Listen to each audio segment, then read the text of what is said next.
Assalamualaikum warahmatullahi wabarakatuh. Perkenalkan, nama saya Sukriadi Huta Barat, guru SD Negeri 158503 Mungkur, Kecamatan Tapian Dauli, Kabupaten Tapanuli Tengah. Izinkan saya untuk memaparkan hasil aksi nyata saya modul 1.4 Budaya Positif. Sebagai fasilitator saya adalah Ibu Halimah Harahap dan pengajar praktik saya yaitu Bapak Ahmad Marsudi. Berikut ini merupakan rancangan tindakan untuk aksi nyata saya adalah murid tidak suka aturan karena selama ini jika mereka melakukan pelanggaran maka akan mendapatkan hukuman dan cenderung akan mempermalukan dirinya. Selanjutnya, tujuan aksi nyata. Yang pertama, menciptakan murid yang merdeka dan disiplin. Yang kedua, menumbuhkan budaya positif di sekolah dengan meyakini nilai-nilai kebijakan universal. Tolak ukur keberhasilan aksi nyata saya adalah terbentuknya keyakinan kelas melalui kegiatan kesepakatan kelas yang dilakukan wali kelas dan siswa. Yang kedua, siswa mampu menerapkan dan menjalankan keyakinan kelas yang telah dibuat. Eliminasi tindakan. Langkah-langkah tindakan yang akan dilakukan yang pertama adalah menghadap kepala sekolah untuk menjelaskan pentingnya penanaman budaya positif dan keyakinan kelas di sekolah, serta meminta izin untuk mendiseminasikan bersama rekan guru. Yang kedua, mengumpulkan rekan guru untuk melakukan diseminasi pemahaman materi budaya positif atau keyakinan kelas dan segitiga restitusi. Yang ketiga, berkoordinasi dan berkolaborasi dengan wali kelas untuk membuat keyakinan kelas di kelas masing-masing. Yang terakhir adalah memantau, refleksi, dan mengevaluasi keyakinan kelas yang telah dibuat. Berikut merupakan dukungan yang dibutuhkan. Yang pertama adalah dukungan dari kepala sekolah, rekan guru, serta murid agar tindakan yang telah disusun dapat dilakukan secara lancar dan menyeluruh. Yang kedua, sarana dan prasarana untuk menumbuhkan budaya positif di sekolah. Yang ketiga, orang tua dalam melakukan budaya positif di rumah. Berikut ini merupakan kegiatan diseminasi di sekolah mengenai pemahaman dan pengalaman budaya positif. Assalamualaikum warahmatullahi wabarakatuh. Selamat siang. Marilah kita berdoa menurut kepercayaan kita masing-masing. Doa dimulai.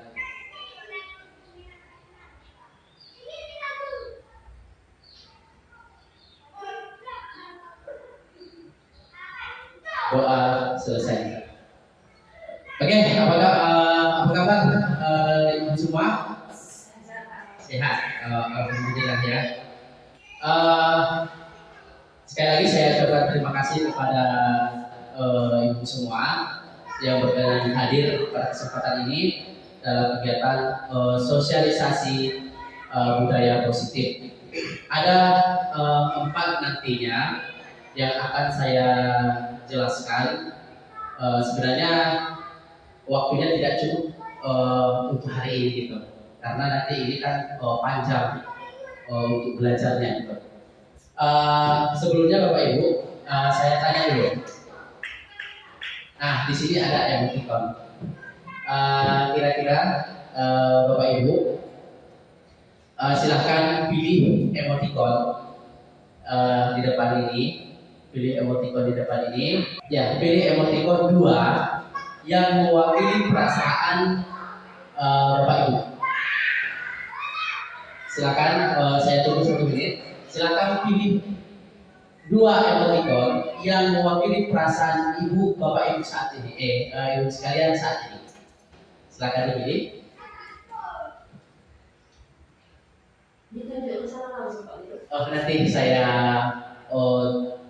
Nanti saya suruh siapa yang bersedia. Oke, sudah ibu sekalian. Sudah Bu? Sudah Ibu Tobi, Ibu Nita, Ibu Gumar, Ibu Kepala Sekolah. Udah.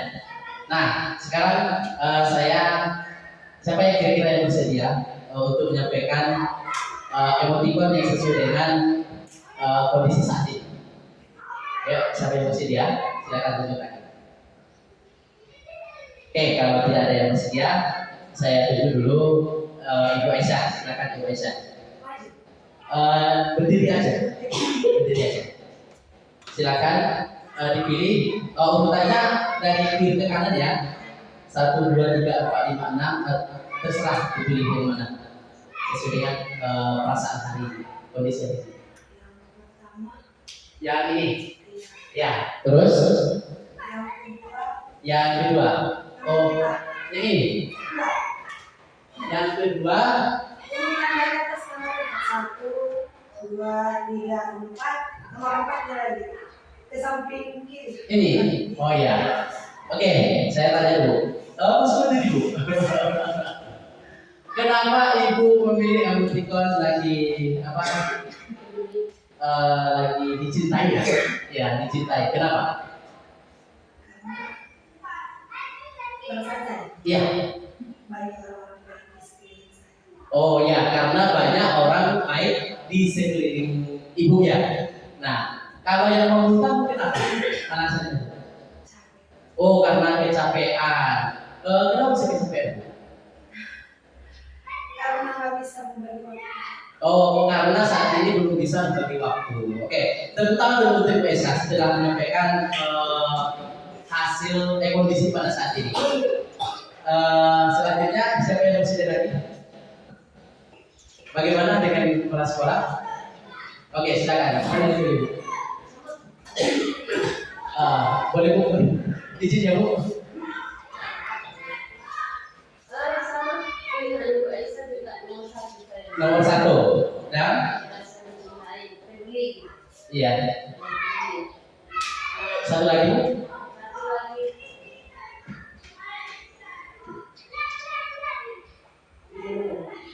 antara muak dengan sebel. Oh ya, agak muak dengan sebel ya. Iya. Kenapa ibu merasa muak dan sebel? Coba ibu ceritakan bu. Yang pertama bisa tangkap ya Pak. Ya, silakan bu. Yang pertama, saya pikir di sekeliling kita juga masih banyak orang-orang yang sayang dan peduli dengan kita. Ya. Sekolah kita sendiri, tetapi ada juga yang membuat kita di sekolah ini muak, sebel dengan sikap yang bisa mempengaruhi situasi yang baik di sekolah ini. Ya. Oh, berarti muak gara-gara tidak ada kerjasama yang baik antara ada beberapa yang tidak bisa kerjasama ya bu ya. Tidak bisa saling mendukung. Oh iya, oke. Terima kasih ibu kepala sekolah sudah mewakili kondisi saat ini. Satu lagi siapa yang bersedia? Yang lagi tutup muka boleh? Boleh silakan bu. Ibu Tobi. Pilihan yang pertama sudah pasti Pak nomor 1 ya Pak. Iya nomor 1. Terus yang keduanya barisan keempat dari bawah. Iya barisan keempat dari bawah. Ke kanan Pak. 1, 2, 3, 4, 5. Ini. Oh iya. Itu kenapa bu? Bisa diceritakan? Ada bawaan dari lingkungan dari rumah, ada juga lingkungan dari sekolah. Oh, ada bawaan lingkungan dari rumah dan dari sekolah. Kira-kira apa itu bawaannya? Kalau dari sekolah Pak, termasuk itu kan dari kelas sendiri. Keseringan itu anak-anak di pada saat kita bilangnya sekali 2 kali kita kasih pensil, kita kasih buku, ternyata jadi. Oh, gitu ya. Ah, terus? Terus ditambah lagi, udah kita kasih dari sini bukuan, tapi contohnya kan Pak pulang sekolah anak-anak yang tidak tahu tambahin jamnya. Oh, ditambahin jamnya. Rupanya orang tuanya nggak ada nasi buku. Oh, karena orang tua tidak ada rasa peduli ya. Oh, gitu. Ada lagi? Oke, terima kasih dari Bu Tobi.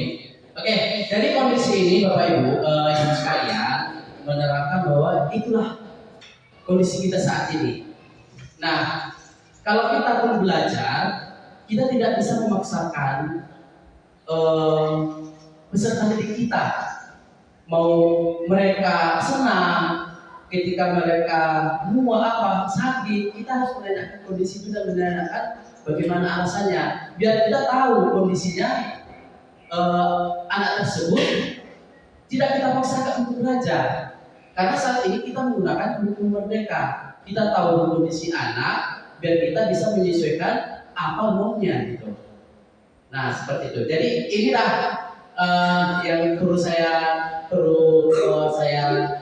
bercerita, kita semua saling bercerita biar kita tahu sama kondisinya. Oh ada yang sakit, ada yang rasa peduli, nah ada yang serasa senang. Jadi setiap kondisi itu tidak boleh kita samaratakan. Ya, tidak boleh kita samaratakan kepada anak-anak biar rajin belajar gitu. Nggak boleh. Kita harus mengkondisikan kondisi anak itu untuk belajar. Dan kita tidak bisa paksakan gitu lah. Oke, nah itu penjelasan dari emoticon ini. Nah, sebelum kita mulai Bapak Ibu, ada dulu tes konsentrasi. Boleh? Boleh dulu tes konsentrasi. Nah, kalau saya bilang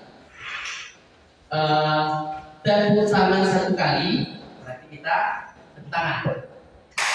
Kalau saya bilang tepuk tangan 2 kali, kalau saya bilang tepuk tangan 3 kali, kira-kira bisa dipahami Bu? Oke, bisa kita mulai? Oke. Tepuk tangan 1 kali, tepuk tangan 2 kali, tepuk tangan 3 kali, tepuk tangan 2 kali, tepuk 2 kali.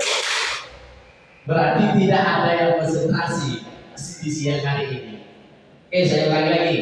Dulunya, kalau saya bilang tepuk tangan 1 kali, maka kita tepuk tangan 1 kali. Kalau saya bilang tepuk tangan 2 kali, maka kita tepuk tangan 2 kali. Kalau saya bilang tepuk tangan 3 kali, maka tepuk tangan 3 kali. Oke, bisa kita ulangi lagi sekali lagi? One more. Ya. Tepuk tangan 2 kali.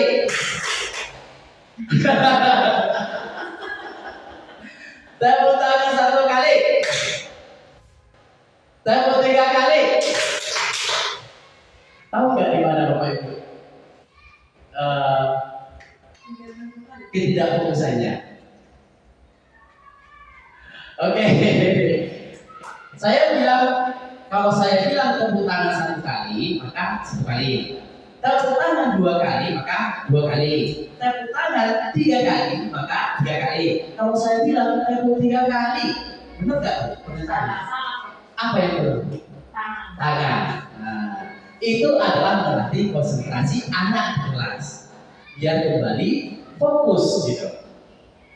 Ya, oke, baik, terima kasih ibu sekalian. Mudah-mudahan hari ini kita senang bahagia, walaupun kondisinya panas, tetapi hati suasana kita sedikit es. Walaupun kita tadi mengajar lelah di dalam kelas, tetapi tetap mengkondisikan hati kita, jiwa kita, pikiran kita dengan tenang. Karena kalau kita tenang, semua akan terasa aman, terasa nyaman, pokoknya tidak ada beban gitu. Kalau kita melakukan sesuatu hal itu dengan tenang, jangan buru-buru gitu. Saya kira ini jangan, pokoknya tenang aja, santai, bahagia. Nah, itu ya Bapak Ibu. Oke, jadi Bapak Ibu ada 4 yang akan saya jelaskan di sini. Yang pertama adalah tentang disiplin positif. Yang kedua adalah tentang keyakinan kelas.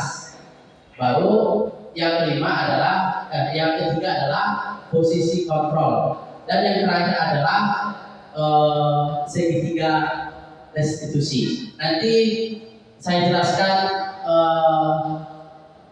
perlahan-lahan biar bisa nanti kita simak bagus-bagus di diseminasi hari ini. Yang pertama adalah disiplin positif. Nah, disiplin positif, ibu sekalian, salah satu budaya positif yang digunakan pendidik untuk mengembangkan pendidikan karakter siswa, yaitu dengan menerapkan disiplin positif. Budaya positif adalah nilai-nilai keyakinan dan kebiasaan kebiasaan-kebiasaan di sekolah yang berpihak pada murid agar peserta didik dapat berkembang menjadi pribadi yang kritis, penuh hormat, dan tanggung jawab. Nah, tujuan dari disiplin positif pada peserta didik adalah menanamkan motivasi untuk menjadi orang yang mereka inginkan dan menghargai diri sendiri dengan nilai-nilai yang mereka percayai. Mereka percaya seperti ini Bapak Ibu. Kalau kita melakukan aturan-aturan itu, kira-kira siswa kita senang nggak? Nggak boleh jam 7.30 terlambat. Kita masuk sekian, ngerjakan PR. Pokoknya banyak aturan lah gitu. Kira-kira bagaimana? Kita aja lah sebagai peserta didik. Kalau banyak aturan bagaimana Bapak Ibu sekalian? Bosan ya situ ya? Termotivasi nggak untuk melakukannya? Tidak. Maka terjadilah ini disiplin positif. Inilah yang harus kita buatkan sama anak-anak, disiplin positif. Nah, jadi nanti kalau ada misalnya disiplin positif ini akan timbul motivasi. Setelah timbul motivasi, mereka berkeinginan untuk melakukannya. Oh, saya membutuhkan. Oh, saya menginginkan ini. Karena datangnya dari diri sendiri, bukan paksaan guru, bukan paksaan orang tua, atau bukan paksaan orang lain, tapi timbul dari diri sendiri. Oh iya ya, saya belajar. Saya butuh ini. Oh iya ya, saya belajar. Saya harus mengikuti kegiatan semua kelas semua guru yang akan mengajar saya. Ada suatu saat begini ceritanya ibu sekalian. Ini terjadi, waktu itu terjadi di lingkungan saya. Tapi tidak di sini. Ada guru sangat berpengaruh. Anak ini memang bandel luar biasa. Tapi sama guru ini luar biasa, dia patuh. Nah, dia patuh, luar biasa patuhnya. Setelah itu sama guru lain anak ini bertingkah. Kira-kira ada nggak motivasi untuk diri yang memperbaiki itu? Tidak kan Bu? Karena ada paksaan dari orang lain. Begitu kita juga belajar Bapak Ibu, jangan ada paksaan dari kita. Aturan ini, sehingga mereka ketika datang orang lain, ketika datang guru lain atau siapapun yang mengajari anak-anak kita, mereka senang. Tidak, saya butuh belajar misalnya, saya butuh belajar IPA. Saya nanti cepat datang. Karena itu dari diri sendiri gitu. Nah, itu tujuannya. Kita lanjut. Nah, prinsip disiplin positif ada beberapa hal di sini. Yang pertama, tegas dan bukan penghukuman. Selama ini banyak yang masih menerapkan penghukuman. Jelas apa itu? Nanti akan terang benderang akan saya jelaskan posisi kontrol mana yang akan kita miliki selama ini. Apakah benar atau tidak? Kira-kira dari saya lanjutkan aja di Bapak Ibu ya, nanti ada penjelasannya. Tegas dan bukan menghukum, bersifat pembinaan dan meluruskan kesalahan peserta didik agar peserta didik tahu mengapa salah dan kerugiannya untuk mereka jika tetap melakukan hal tersebut.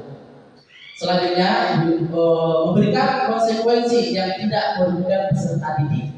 Adakah Bapak Ibu konsekuensi yang merugikan peserta didik? Bahkan sampai sekarang ini masih kita lakukan. Ya, misalnya tidak mengerjakan PR. Ayo berdiri. 3 jam pelajaran berdiri. Atau ayo kerjakan di luar. Jangan masuk di kelas saya. Jadi tidak dinafikan. Kita seorang guru saat ini melakukan itu gitu. Nah, itu tidak boleh. Nah, lanjut. Menghormati martabat peserta didik. Nah, ini yang dulu. Yang sering kita dengar. Jadi dengar itu menghormati martabat peserta didik. Karena kita belum lagi menerangkan anak itu, kamu punya akal, kamu punya dasar ini. Nah, itu nggak boleh. Karena kita sudah merendahkan martabat peserta didik. Ya, kita sudah merendahkan martabat peserta didik, apalagi kita membulinya. Maka kalimat-kalimat yang bagus itu harus kita utarakan kepada peserta didik. Baik, ayo panggil nama-nama cantik. Ya, ayo angkat keinginannya. Biar dia kembali, biar dia dihargai gitu. Nah, dan memaksimalkan partisipasi guru dan peserta didik. Nah, ini nih Bapak Ibu, sering juga kita lakukan. Kita selama ini di dalam belajar terlalu banyak partisipasi peserta didik gitu. Ayo dicatat ya gitu. Ayo kerjakan hal sekian ya, tapi tidak jelaskan gitu. Nah ini baru partisipasi di luar itu juga. Ayo ajak mereka berkolaborasi, ajak anak kita. Ayo, mau gimana kita buat kelas kita ini? Mau seperti apa? Nah itu ajak, diajak gitu. Baik itu misalnya dengan kepala sekolah dengan siswa, diajak kerjasama. Sering kita melihatnya, ayo diajak kerjasama. Jangan mereka yang kerja, ayo bersapu, ayo bersihkan halaman itu, gitu kan. Nah, ayo kita mulai dulu, ayo sama-sama kita bersihkan halaman kita ini. Ayo sama-sama kita buat keyakinan kelas. Apa yang ingin kalian Bapak lakukan dan apa yang ingin kalian akan lakukan. Jadi kita sepakat. Oh, misalnya membuang sampah pada tempatnya, baik itu guru dan peserta didik sama-sama melakukan. Nah itu dia. Selanjutnya menghormati kebutuhan dan perkembangan peserta didik. Nah kita hormati kebutuhannya. Kadang anak-anak ini kebutuhannya ada yang pintar PJOK, ada yang pintar matematika, ada yang pintar seni budaya. Ketika belajar matematika, ada satu anak kita yang belum pandai, jangan dipaksakan. Cari kebutuhannya apa. Memang sekarang ini kan tugas kita adalah menjadi berpusat pada siswa, bukan lagi berpusat pada guru, berpusat pada siswa. Nah, jadi itu kebutuhannya. Atau misalnya contohnya di dalam kelas anak belum bisa membaca, sementara anak yang bisa membaca, ayo ajak ke depan sesuai dengan kebutuhan dia, dimaksimalkan. Nah, kan banyak yang masih kita jumpai dimanapun, masih kita jumpai itu. Nah, ajak ke depan apa kebutuhannya, apa keinginannya, kita hargai, kita hormati gitu.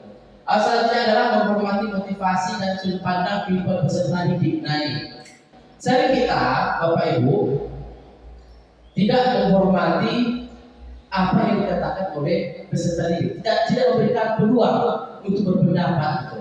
Kasih dulu peluang untuk berpendapat, baru kita.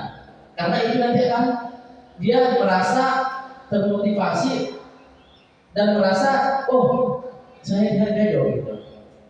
Ya, jadi itu dia. Jadi sudut pandang ibu peserta didik itu harus kita pikirkan juga. Sama, kita kan sama-sama ada kesamaan dengan peserta didik kita.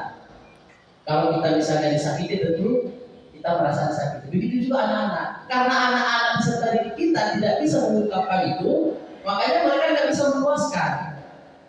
Nah, tidak bisa memuaskan gitu. Yang terakhir adalah memastikan penegakan kesetaraan dan keadilan. Nah ini Bapak Ibu tidak boleh pilih-pilih. Nah, maksudnya pilih-pilih misalnya dia anak orang kaya, ya saya berikan nilai sekian lah, atau saya berikan perhatian saya lebih sama orang kaya itu gitu. Nah, ketika dia orang ya belum mampu misalnya di dalam keluarga, tidak memberikan harapan itu gitu.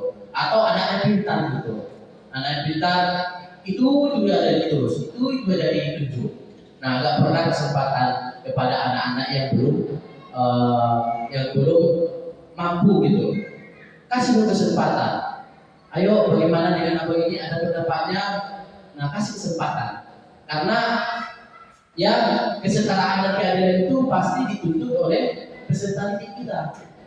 Karena pernah juga atau misalnya menjumpai, dia aja Pak, nggak pernah kami. Pernah nggak seperti itu terlintas didengar oleh kita sendiri gitu? Pasti kan ada kan itu. Jadi dia aja terus, aku nggak pernah Pak Guru atau guru gitu. Nah itu dia ya Bu. Oke, kita lanjut.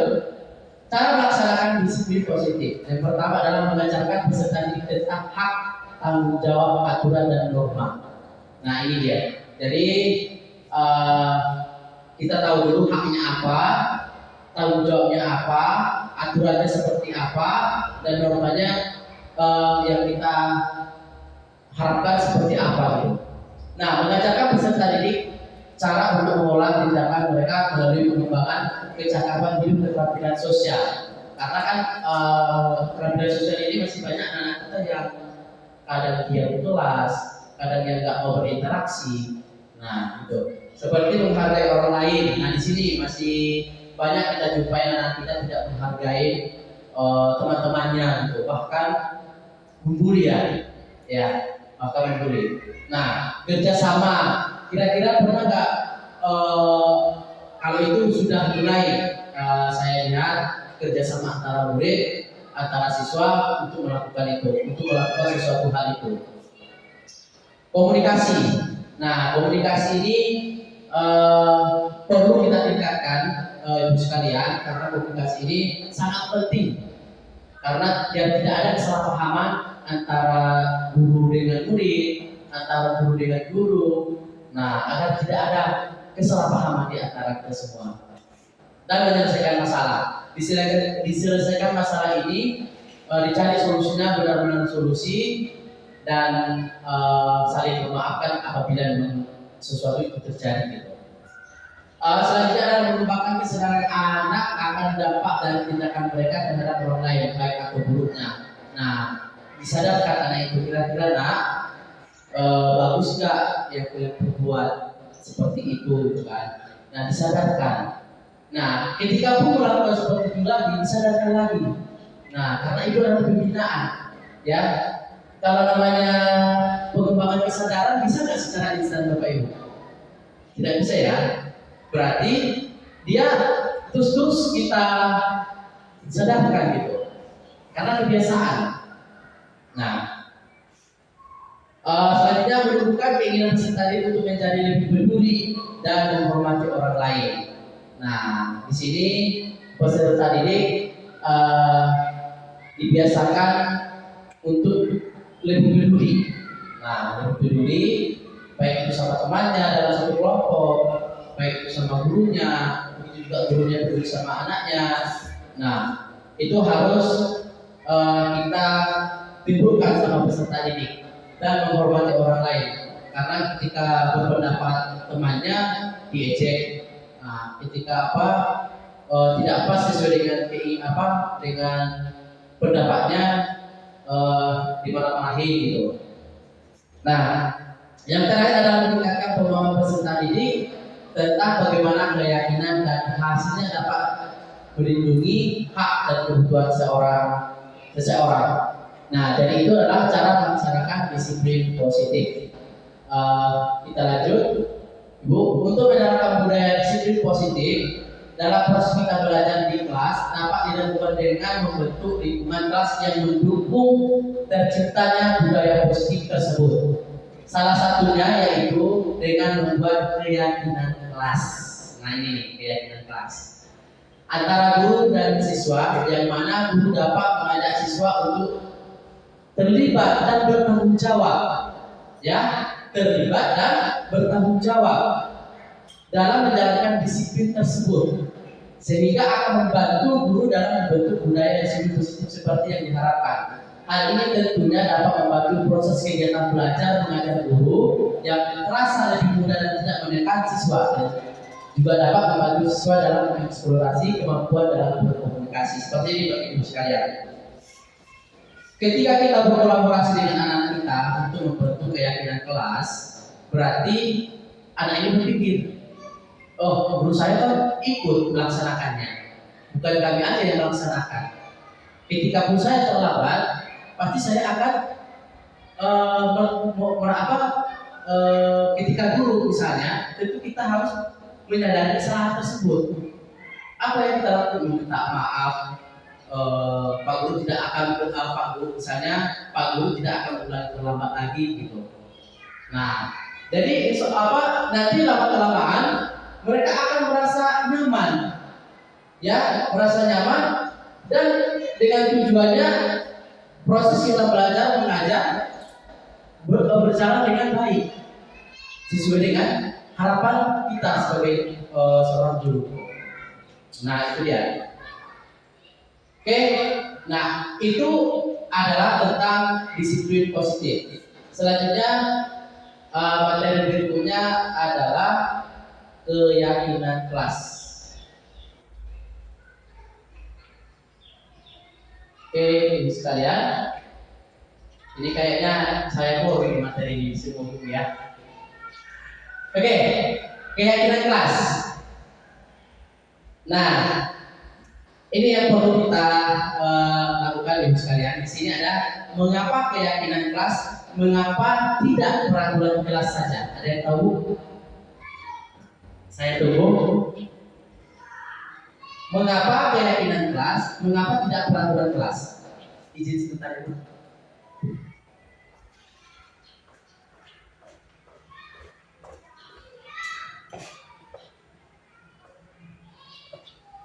Ada yang tahu? Mengapa keyakinan kelas? Mengapa tidak peraturan kelas? Oke, untuk menjawab itu kita lanjutkan aja. Nanti akan tahu jawabannya setelah kita belajar membacakan ini semua. Di sini ada pertanyaan. Coba pertanyaan berikut. Mengapa kita memiliki peraturan tentang penggunaan helm pada saat mengendarai kendaraan roda 2 atau motor? Kemungkinan jawaban kita semua adalah keselamatan. Benar Bapak Ibu? Keselamatan. Ada juga di sini tentang ketika kita di masa pandemi, mengapa kita memiliki peraturan tentang menggunakan masker dan mencuci tangan setiap saat? Kemungkinan jawaban kita adalah untuk kesehatan atau keselamatan. Benar tidak Bapak Ibu? Nah ya. Nah kita lanjut. Nah, nilai-nilai keselamatan atau kesehatan inilah yang kita sebut sebagai suatu keyakinan. Suatu keyakinan, yaitu nilai-nilai kebajikan universal yang disepakati secara tersirat dan tersurat. Disepakati secara lisan, tersirat ya, dan tersurat ada di dalam kita tulis itu tersurat. Lepas dari latar belakang suku, negara, bahasa maupun agama, seseorang akan lebih tergerak dan bersemangat untuk menjalankan keyakinannya daripada hanya sekedar diikuti serangkaian peraturan tertulis tanpa makna. Nah, ini dia. Ada kan peraturan-peraturan kita buat biasanya peraturan kelas, tetapi tidak ada maknanya gitu di hadapan murid-murid. Tidak ada maknanya. Tapi kalau kita buat keyakinan kelas bersama-sama dengan murid, nah itu nanti akan ada maknanya sama-sama dilakukan. Karena itu kan nanti akan mengambil kewajiban universal di bagian kebaikan, gitu. Murid-murid pun demikian, mereka perlu mendengarkan dan memahami arti sesungguhnya tentang peraturan-peraturan yang diberikan. Apa nilai-nilai kebajikan di balik peraturan tersebut? Apa tujuan utamanya? Dan menjadi tidak tertarik atau takut sehingga hanya sekedar mengikuti serangkaian peraturan-peraturan yang mengatur mereka tanpa memahami tujuan mulianya. Nah, karena guru ini kan kita aturannya ini ya, guru yang buat aturan 1 sampai 10. Nah, jadi dibuat aturan itu 1 sampai 10, tetapi tidak siswa ini tidak ikut. untuk membuat keyakinan tersebut gitu. Jadi ya mereka anak-anak tidak memahami tujuan dan peraturan tersebut gitu. Nah di sini ibu sekalian, pembentukan keyakinan sekolah atau kelas.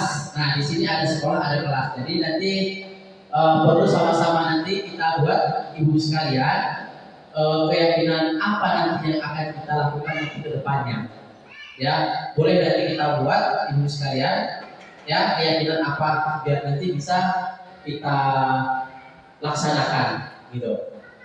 Jadi pembentukan keyakinan sekolah atau kelas yang pertama adalah keyakinan kelas bersifat lebih abstrak daripada peraturan yang lebih rinci dan konkret.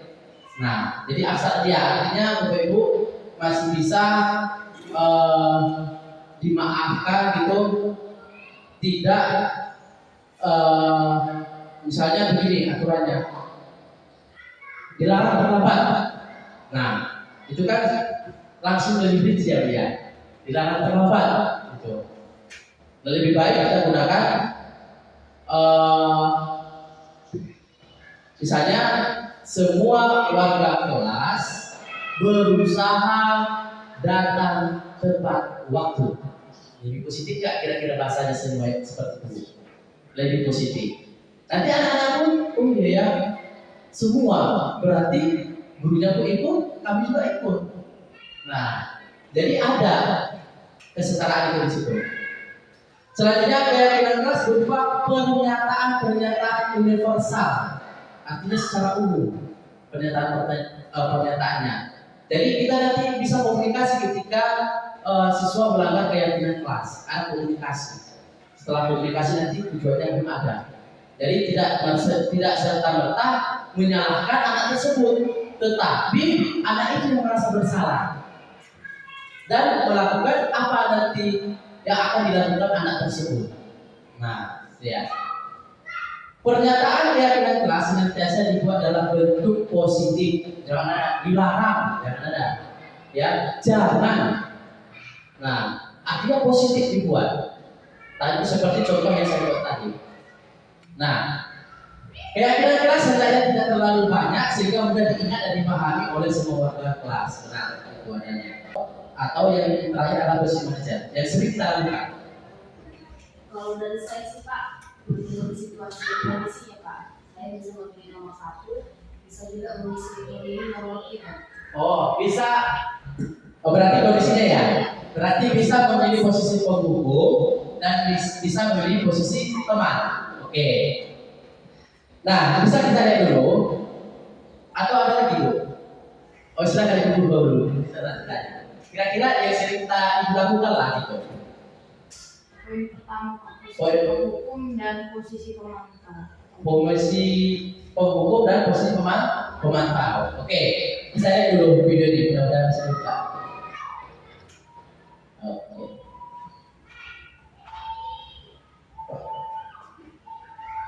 Jadi yang saya pernah ya. Oke, kita lewatkan aja. Karena handphonenya dipakai untuk rekaman gitu. Oke, kita lanjut aja. Sebenarnya bagus videonya, tapi karena internetnya udah mati di sana. Nah, di sini saya akan jelaskan kira-kira mana yang seharusnya kita lakukan, dan yang tidak bagus kita lakukan gitu. Yang pertama adalah posisi penghukum. Di sini penghukumnya seorang penghukum bisa menggunakan hukuman fisik maupun verbal. Nah, bisa kita misalnya memukul, itu kan fisik. Kalau verbal, ya mengatakan kata-kata yang gak bagus sama anak, gitu kan. Awas ya, gitu ya. Atau membinasakan. Nah, juga boleh. Itu udah hukuman verbal itu. Orang-orang yang menjalankan posisi penghukum senantiasa mengatakan bahwa sekolah memerlukan sistem atau alat yang dapat lebih menekan murid-murid lebih dalam lagi. Nah, di sini guru-guru yang menerapkan posisi penghukum akan berkata seperti ini. Patuhi aturan saya atau awas. Nah, diancam gitu. Ya, kamu selalu saja salah. Gak biasa kita lakukan seperti itu. Kamu Atau lagi pasti selalu yang terakhir selesai. Nah, kira-kira dampak yang dirasakan oleh peserta didik kita bagaimana sekalian? Tertekan gitu. Itulah posisi umum. Nah, jadi guru seperti ini saya percaya hanya ada satu cara agar pembelajaran bisa berhasil, yaitu cara dia. Karena ini guru ini nggak mau berkolaborasi. Nah, cara dia. Karena juga saya juga pernah mengalami hal seperti itu dengan teman-teman sejawat saya gitu. Tapi dampaknya cuma ke dia manunya. Tapi ke orang lain tidak bisa manu. Memang berhasil. Awas ya, awas dia diam. Tapi dampaknya anak itu bagaimana? Nanti akan kita lihat semuanya. Ya. Posisi pembuat merasa bersalah. Nah, di sini pada posisi ini biasanya guru akan bersuara lebih lembut. Nah, pembuat orang merasa bersalah akan menggunakan keheningan yang membuat orang lain merasa tidak nyaman, bersalah atau rendah diri. Ya, kata-kata yang keluar dengan lembut akan seperti ini. Ibu sangat kecewa sekali dengan kamu. Ya, ibu sangat kecewa sekali dengan kamu. Tapi tidak sadar itu merasa bersalah gitu. Karena dia merasa bersalah, nggak ada lagi itu berada di mana, nggak ada gitu. Di situ lagi ada berapa kali bapak harus beritahu kamu ya. Nah, gimana coba kalau orang tua kamu tahu kamu berbuat begini? Ya kan, jadi anak merasa bersalah gitu. Ketika kita mengatakan hal seperti itu. Nah, di posisi ini murid akan menjadi pendirian dirinya yang buruk tentang diri mereka gitu. Murid merasa tidak berharga. Jadi anak itu dirinya tidak berharga bagi atas dirinya gitu. Dan telah mengecewakan orang-orang di sampingnya gitu. Jadi dia kecewa. Ya, misalnya tadi bilangnya gimana coba kalau orang tua kamu berbuat seperti itu? Kan dia kan sayang sama orang tua dia, gitu. Dia kan akan kecewa, merasa bersalah gitu. Nah, itu tentang posisi perbuatan merasa bersalah. Selanjutnya posisi sebagai teman. Nah, ini posisi sebagai teman. Kira-kira sering kita lakukan itu sekalian? Sering ya. Tetapi bagaimana menurut kalian, pendapat kalian sebelum kita membaca ini? Pernah nggak kita terusin pikiran kita atau kita merasakannya ketika kita ada itu kita buat teman gitu. Jadi ada itu seolah-olah tidak ada lagi rasa sopan santun ya kan? Tidak ada rasa sopan santun karena udah merasa seperti pak teman. Ya silakan. Sebenarnya tergantung juga pada tergantung pada sifat anak juga sebenarnya.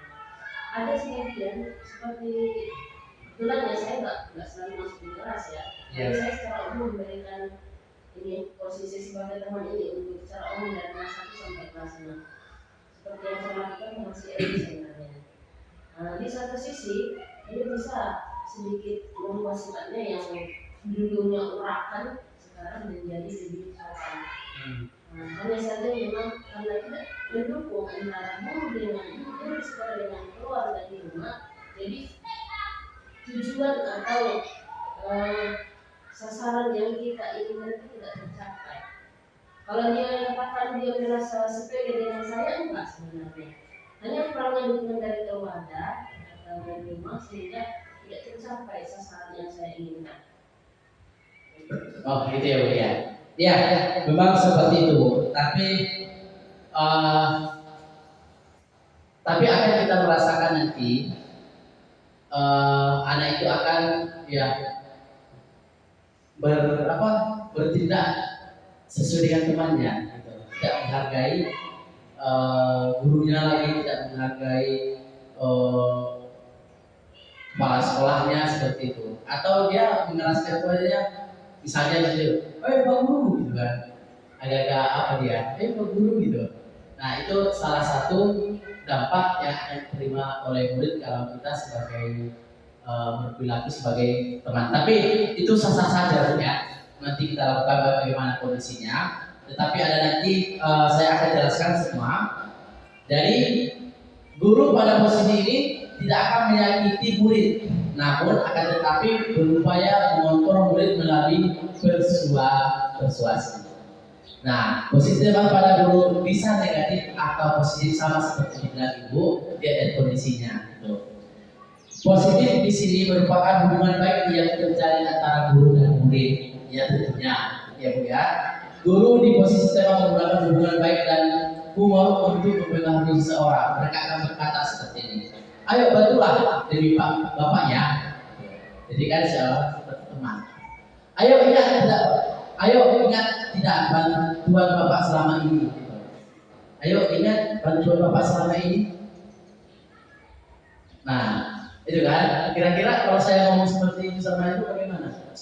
Ingat gak Ibu Aisyah? Saya bantu Ibu Aisyah seperti ini. Ya, ayolah, bantulah kerja lagi.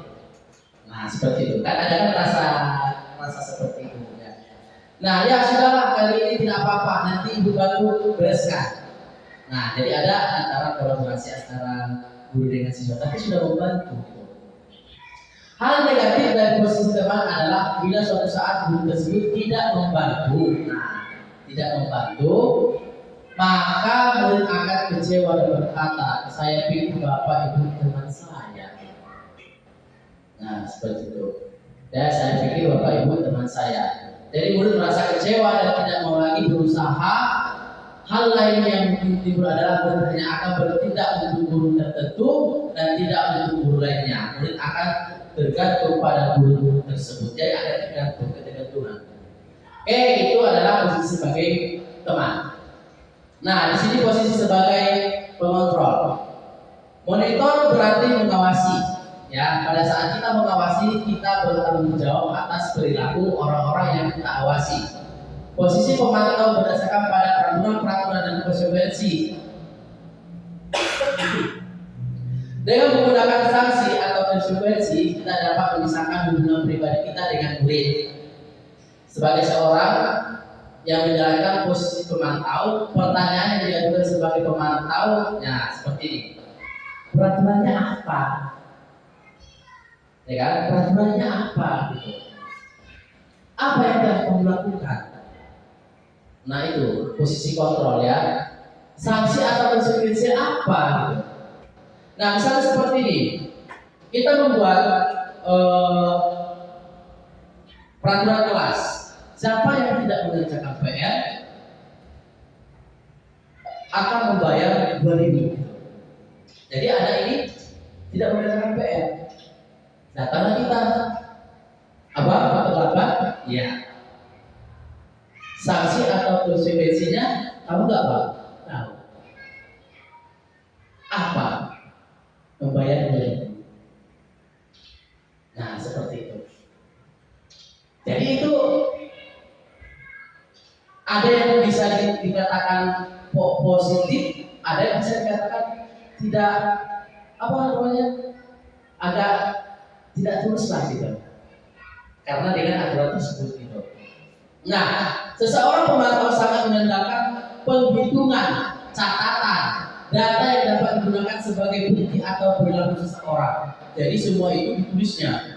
Guru ini menulis semua. Anak ini terlambat ini. Anak ini tidak mengerjakan PR pada tanggal sekian.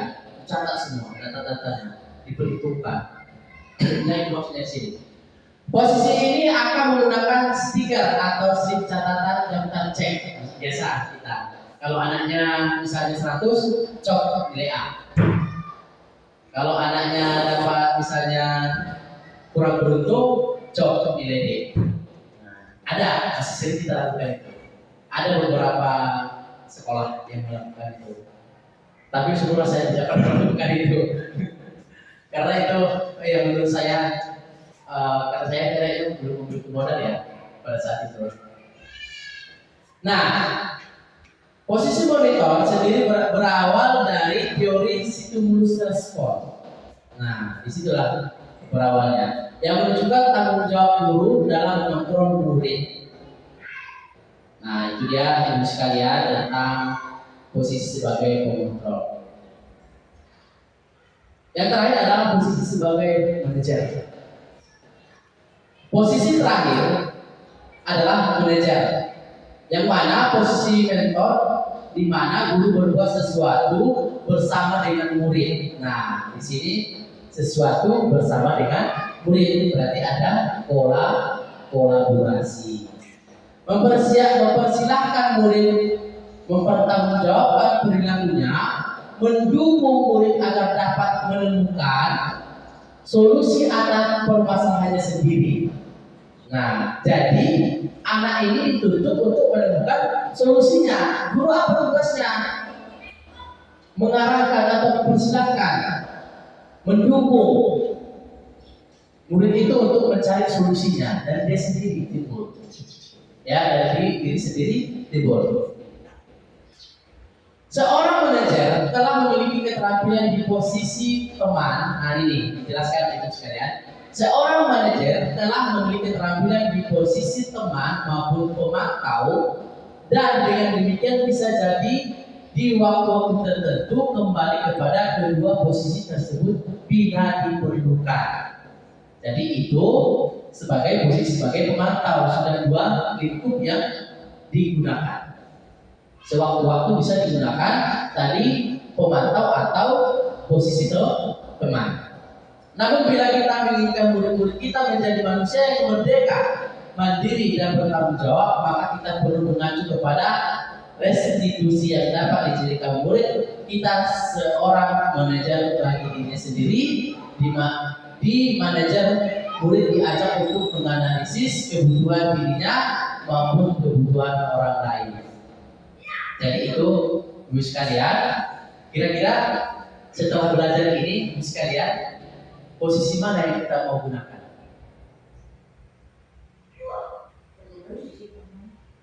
Posisi teman. Kalau saya bisa gunakan 3 Pak. Apa Bu? Pemantau juga boleh, manajer juga teman, tapi teman pasti. Teman pasti ya.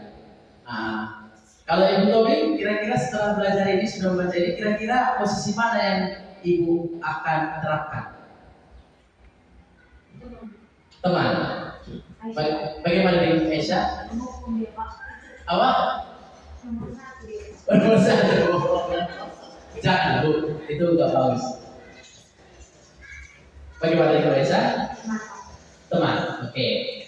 Nah, itu nanti boleh lagi dibaca-baca.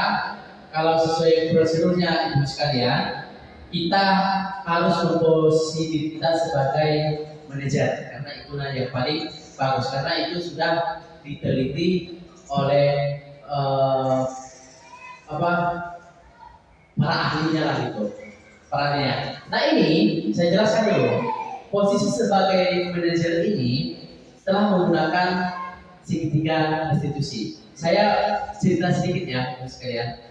Saya pernah nonton baru kemarin, sebelum kemarin kalau nggak salah, tentang The First Response di Korea.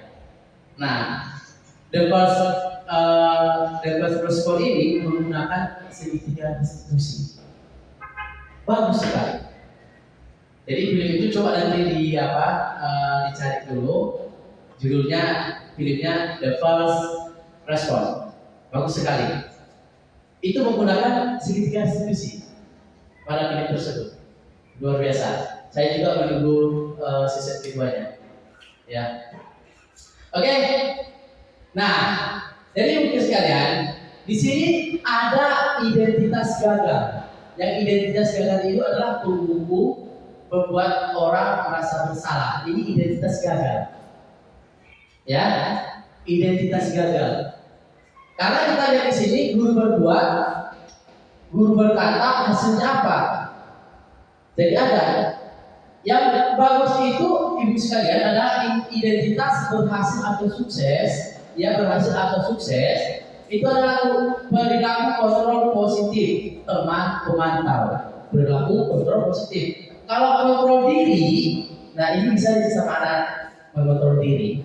Nah, jadi bisa kita lihat di sini. Nanti boleh saya kasih nanti Bu poin-poinnya atau materinya nanti biar bisa dibaca di rumah lebih bagus nanti. Tapi kita baca dulu yang manajer aja dulu ya. Nah di sini guru berbuat mengajukan pertanyaan-pertanyaan. Di sini guru hanya mengajukan pertanyaan gitu. Nah guru berkata, nah ini dibantu kita. Apa yang kita yakini?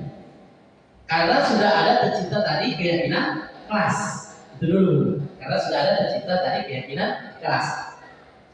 Apa kamu meyakini hal tersebut? Nah setelah itu, kalau kamu meyakininya, kamu memperbaikinya, ya. Terus kalau kamu memperbaikinya, jadi kira-kira hal tersebut akan menyebabkan apa tentang dirimu? Nah gitu. Hasilnya apa? Menguatkan watak atau karakter anak, itu hasilnya. Kita lanjut. Nah, dampak pada murid di manajer ini mengevaluasi diri bagaimana menjadi diri yang lebih baik. Jadi itu adalah evaluasi yang didapatkan oleh peserta didik. Dia dapat mengevaluasi dirinya. Lanjut, kaitan dengan dunia berkualitas. Murid meletakkan dirinya sebagai individu yang positif dalam dunia berkualitas. Jadi setelah tamat atau di masyarakat nanti, anak kita sudah memposisikan diri menjadi individu yang positif kalau kita melakukan posisi manajer. Nah, oke, itulah 5 kontrol yang bisa saya jelaskan. Kira-kira ada pertanyaan sebelum masuk ke segitiga restitusi? Bisa sekalian? Oke, mungkin nanti pertanyaannya terakhir aja ya. Kita lanjut segitiga restitusi. Nah, segitiga restitusi. Segitiga restitusi adalah suatu dialog yang dijalankan oleh guru agar dapat menghasilkan murid yang mandiri dan bertanggung jawab. Pada saat menerapkan segitiga restitusi ini, guru berada pada posisi kontrol manajer. Ya, inilah. Nah, pada sisi kontrol manajer kita harus menggunakan segitiga restitusi. Maka aspek yang dikembangkan pada murid adalah motivasi intrinsik, ya. Sehingga penanaman nilai-nilai kebajikan dapat tumbuh berkembang menjadi suatu kebiasaan positif yang akhirnya dapat membentuk karakter murid. Nah itu dia. Proses dialog segitiga restitusi terhadap pada gambar ini. Di sini ada yang pertama adalah validasi tindakan yang salah. Kita validasi. Seterusnya menanyakan keyakinan. Seterusnya adalah menstabilkan identitas. Nah itu cuma 3 langkah aja ibu sekalian yang harus kita lakukan untuk melakukan segitiga restitusi. Nah, menstabilkan identitas ini yang pertama. Bagian dasar dari segitiga restitusi bertujuan untuk mengubah identitas anak dari yang gagal karena melakukan kesalahan menjadi orang yang sukses. Anak yang melanggar peraturan karena sedang mencari perhatian adalah anak yang sedang mengalami kegagalan. Dia mencoba untuk memenuhi kebutuhan dasarnya, namun ada benturan. Kalau kita mengkritik dia, maka kita akan tetap membuatnya dalam posisi gagal. Kalau kita ingin menjadi reflektif, maka kita harus meyakini si anak dengan cara mengatakan kalimat-kalimat berikut. Nah ini. Kita juga pertanyaan seperti ini ibu sekalian. Membuat kesalahan adalah manusia. Membuat kesalahan adalah manusiawi sesuatu yang wajar. Ya, manusia tidak ada yang sempurna. Setidaknya ada kita melakukan kesalahan. Nah inilah yang kita lakukan ibu sekalian. Pilihlah silakan. Tidak menanyakan kesalahannya, tapi fokus pada solusinya. Jangan tanyakan kesalahan. Jangan cari kesalahan anak ini. tapi carilah solusinya. Maka daripada apakah saat ini kamu telah menjadi seorang yang baik untuk diri sendiri, ya untuk dirinya dulu, jangan orang lain dulu. Karena itu nanti akan timbul pada motivasi pada diri sendiri. Nah, oke, kalau divalidasi tindakan yang salah, ini memvalidasi tindakan yang salah. Menurut teori kontrol, sebuah tindakan manusia baik atau buruk pasti memiliki maksud dan tujuan tertentu. Ada di sini seorang guru yang memahami teori kontrol pasti akan mengubah pandangannya dari teori buruk respon ke cara berpikir proaktif. Mengenali tujuan dari setiap tindakan murid akan dapat memperbaiki hubungan guru dengan murid. Yang terakhir adalah pernyataan yang disampaikan dengan nada suara tidak menghakimi atau memojokkan murid. Nah, ini adalah kata-kata yang bisa kita ambil dalam validasi tindakan yang salah tersebut. Padahal kamu bisa melakukan yang lebih buruk dari ini. Iya, kamu pasti punya alasan kenapa melakukan hal itu. Kamu patut bangga pada dirimu sendiri karena kamu telah melindungi sesuatu yang penting buatmu. Nah, kamu boleh mempertahankan sikap itu, tapi kamu menambahkan sikap yang baru. Nah, nanti ada videonya, kita agak sedikit kita ulas ke ibu sekalian. Yang terakhir adalah menanyakan keyakinan. Nah, di sini langsung aja saya baca pertanyaan-pertanyaannya. Apa yang kita percaya sebagai kelas atau keluarga? Apa nilai-nilai umum yang kita telah sepakati? Kita kembali ke kesepakatan keyakinan kelas. Kita kembali ke keyakinan kelas. Apa bayangan kita tentang kelas yang ideal? Misalnya begini, kalau ada keyakinan kelas yang belum sesuai, bisa direvisi gitu. Kamu mau jadi orang yang seperti apa? Nah, kita tanya murid kita, mau seperti apa nak ke depannya nak? Kita tanya, karena timbulnya dari diri sendiri, bukan kita memberikan solusi gitu.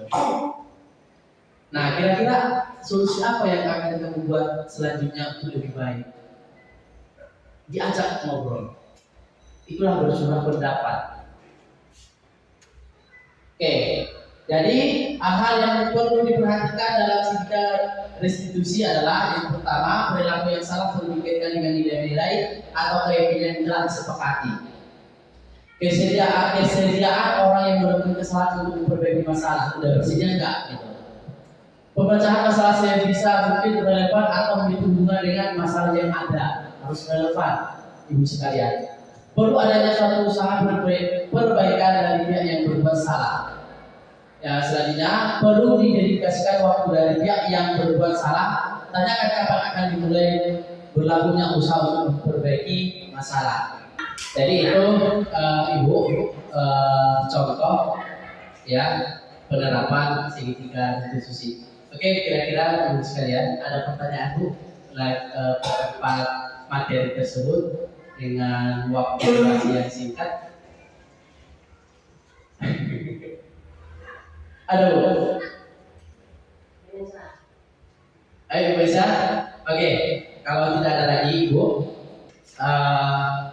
nanti langkah kedepannya kita harus membuat berkolaborasi untuk membuat keyakinan kelas, dan setiap langkah-langkah kita harus memposisikan diri kita menjadi manajer. Nah, setelah itu kita setiap kesalahan-kesalahan itu kita harus melakukannya secara menerapkan segitiga restitusi, karena itu sangat berdampak baik bagi peserta didik kita. Nah, itu aja. Ada lagi pertanyaan? Ada lagi? Oke. Yang pertama saya sangat berterima kasih kepada ibu sekalian karena sudah meluangkan waktunya di sini. Karena kita sendiri adalah untuk berbagi ilmu dan nanti kedepannya juga bisa berkolaborasi dengan hal yang baik. Oke, baik. Untuk menutup sesi ini, marilah kita sama-sama berserah diri kepada Tuhan Yang Maha Kuasa agar nantinya kita dapat berkah ilmunya dan dapat diterapkan, tidak ada hambatan-hambatan dan dipermudahkan. Doa dimulai.